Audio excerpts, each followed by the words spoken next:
Hi, Casey. Hello, how are you? I'm good. How are you? I'm awesome. It's really, really good to see you and awesome to be here. Yeah, so happy Friday. I'm perfect action Friday. So, we have best laid plans and then we adjust to what's happening. So, for those who are watching, Casey had a beautiful sprig of like fresh cut flowers behind her. And as she adjusted, they cascaded to the ground. So, she is so poised, so good at going on today. So, thank you, Casey.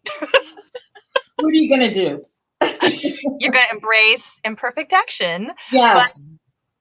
but what I'd love to pick your brain about today is bringing cultivating a coaching environment into the workplace. Can you talk to me about how the heck people do that? Yeah. So, first of all, why is it important? I mean, who cares in the first place, right? The thing is that, and I'm sure both of you know this and live this, and you talk to people who are going through it. The workplace has changed drastically. Obviously, half the time people are not even located in the same physical location anymore. So a lot of communication has gotten lost. A lot of the really subtle nuance of walking down the hall and having a casual conversation with someone, or bumping into them in the coffee room, or hey, I want to talk to you about that project. I'll stop by in 5 minutes. That's all gone. Yeah. So we have to think about and be intentional about the culture that we are creating and fostering in the workplace.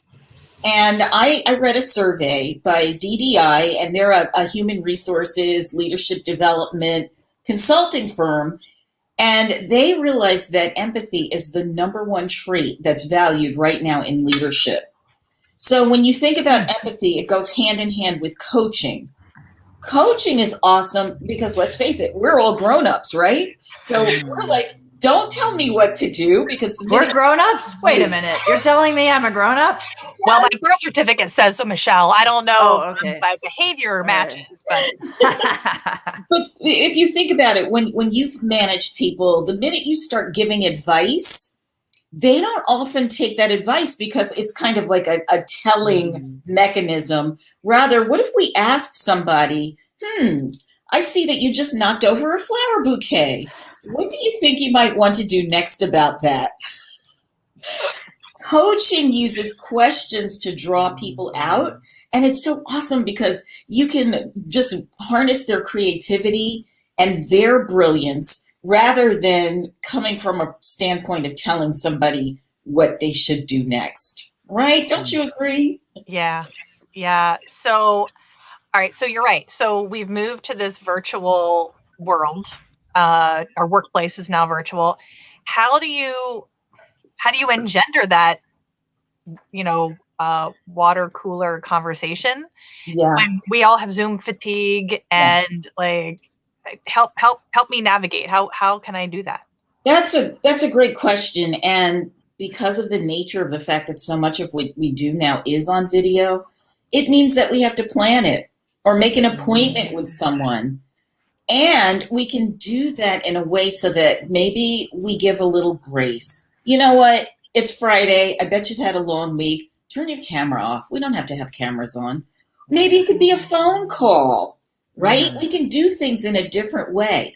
What if you invited somebody to have a walking meeting with you? You're walking outdoors, they're walking outdoors, you're on your phones or you're on FaceTime. That's another way that you can use the I technology. know a gal that actually does that. She uses that approach all the time. Right. And how does it work for her? It's fantastic. She gets out of her own head. She's able to have a conversation. They're socially distanced, and so yeah, she's been using that all the time. Yeah, that's just it's such a good insight to do that because it's different. And I think what we're tired of, it's the hyper focus looking into a green lens Mm-hmm. and doing that over and over all day long under a cascade of ring lights. So if you take it outside, think about all the advantages and the benefits you're getting. You're getting fresh air, you're walking. Even that alone is going to open up your mind and stimulate conversation, creativity. And I would venture to say it could even support a coaching conversation. That That makes total sense. Mm. Yeah.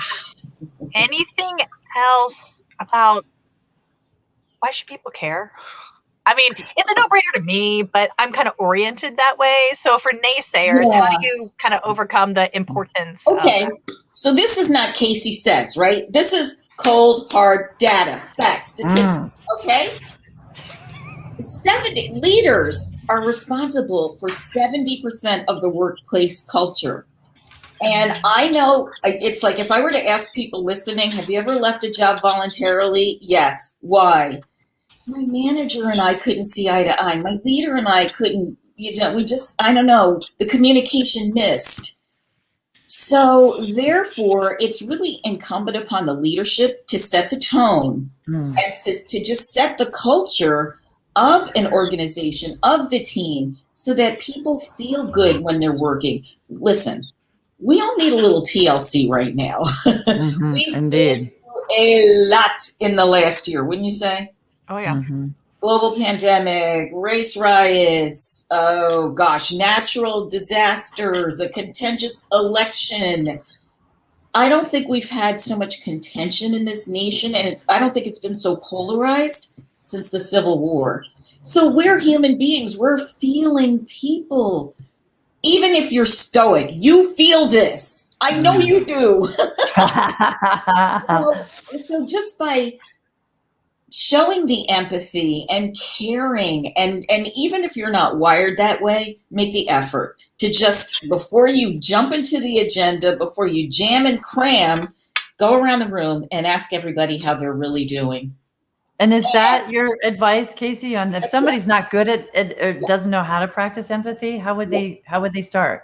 Yeah, I would say it's little steps, and it's thinking not from your perspective of, I've only got 20 minutes and we've got to get through this agenda. That's very I focused. What is it that they need to hear and learn from you? And people need to see that we as leaders care. So yeah, go around that virtual room, ask them, what are they doing for the weekend? It's Friday, right? So that means the weekend's coming. Have a conversation with them, and it doesn't always have to be about work, the project, the deadlines, the milestones, the agenda. Get to know people, because I'm going to tell you, and you know this better than I do. Work ain't going to get done if it's not for the people. We have to take care of each other. Yeah, earlier in my career, I was so focused on business, and I switched careers from a larger company to a smaller one, and I had a beautiful boss who told me they're going to want to know you before they do business with you. And I was completely caught off guard. I mean, I was a grown up at the time. You'd have thought I'd learned that lesson at some point along the way. But the previous company culture I was in, it was rather insular. So here I was engaging with the community. And what a gift that feedback was. And it helped me relax and build relationship before building working relationship. And it was really insightful. And I've definitely carried that little lesson with me. That's a great story. And you just reminded me of something I learned when I was a young professional. I was in sales, and I was task oriented, baby. I would get in there at 7 a.m. and hit that desk and boom, boom, boom. By 8 o'clock when everybody else was coming in, I had already done, twice the work that they would put out all day. Right. So my manager comes to me and she said, we really appreciate your energy and your focus and the way you work. There's a butt in there. Yeah. I feel a butt coming. And our vice president feels like she doesn't really know you. And I was like, what? And so I said, what? What do you mean? She said, well, maybe you could socialize a little bit. And I was like, socialize? See, I'm an introvert, so sometimes you have to teach me these things, right? She said, listen, grab a cup of coffee, go into her office, knock on the door first, go into her office and just sit down and have a conversation. And I thought, I can do that. And guess what? I did that. And I did it consistently, and I got feedback. Nice job. It's like it made a difference, because people don't know all of who you are if that's what you're showing them. I was young. I didn't know any better. And for those of us who are more experienced, it's being intentional and thinking more about the human side of business than just the work. We're no longer in careers where it's assembly line and it's dependent so much on production and output. Mm-hmm. We're complex, and we're going through a complex time in our lives where we really do need to focus on the human aspect of the human. Yeah, absolutely. Casey, what's your thought on, when you have the proclivity, fun word, proclivity I was for Amy. She's the word nerd. Hey. So proclivity to coach someone, and they're not in that space to be coached. Yeah. What's your recommendation there? Yeah, it happens a lot. Oh my gosh. Mm-hmm. And like many leadership conversations that we have, for example, giving feedback, coaching deserves an environment where we prepare someone, or we ask permission, or we set the expectation. Maybe you tell the entire team, hey, recognizing that things are a little challenging right now in the world, I'm going to be doing some things differently. You're going to notice that I may be communicating differently with you. Maybe I ask you questions about how'd you get to a certain point in what you're doing. I'm not criticizing you. I want to learn from you. And we don't have to say it's coaching, because sometimes people think, oh my God, I'm losing my job. Yeah. It's the saddest thing ever. But that happens because we need to prepare and set the arena for coaching to happen. Ooh, I really love that. I think that, I think people think coaching has to come in a certain flavor. Mm-hmm. So my form of support of people tends to look a bit like a cheerleader. And Michelle's, for instance, looks a bit more like, hey, I taught you how to fly. I'm going to boot you on the butt to get you out the nest so you can practice the skills. Those are just two of a bazillion different lanes of how one can coach. Yeah. That's so interesting, Casey. Yeah. And I think, to your point, depending on our personalities, it's going to look different. Yeah. What's interesting about this too is one of the things that I had to learn the hard way, when my sister helped me teach me this, was she would rant about something or say something, and I'd have the reaction to say, well, how about this? Or what about this? Or what if you did this? And she'd get mad. And I'm like, why are you getting mad? I'm trying to be helpful. And yet all she wanted me to do was listen. Yeah. And so that was a really good lesson for me to ask, what hat am I wearing? Am I wearing my listening hat, or am I wearing my giving advice hat?